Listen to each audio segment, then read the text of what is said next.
So the role of men and women in the workforce is a really interesting question. I think that it shouldn't be any different to the role of women in leadership. And I think we all need to decide on a personal level whether we think that having a diverse workforce is a good thing and whether or not it's beneficial to our organisations. And I think that we each need to work out what our personal commitment is to that. So that's not just women, as I've said before, that is diversity in every respect.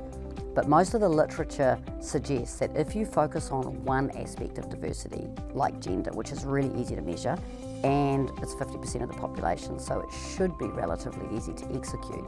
If we just focus on including women in a way where we get what we would consider to be the right level of representation, all of the things that we need to do in an organisation that allow that to occur around inclusion will have spin-offs into all other aspects of, well, maybe not all other aspects, but many other aspects of diversity. So gender's a great place to start.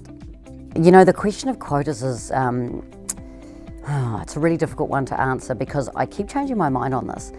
On the one hand, I don't like the idea of quotas to an extent that you have a role and the only people you're going to interview will be whatever you're trying to achieve by a quota. So say gender, I'm only going to interview women for this role because I have a quota. And so I don't like that. But the flip side is, we've been talking about gender equality, we've been talking about inclusion for so long, decades, and we haven't really made the steps that you would expect. And so we do get what we measure. So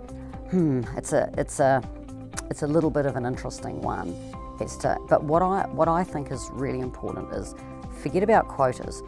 Look at the place in an organisational hierarchy where the lack of balance becomes apparent.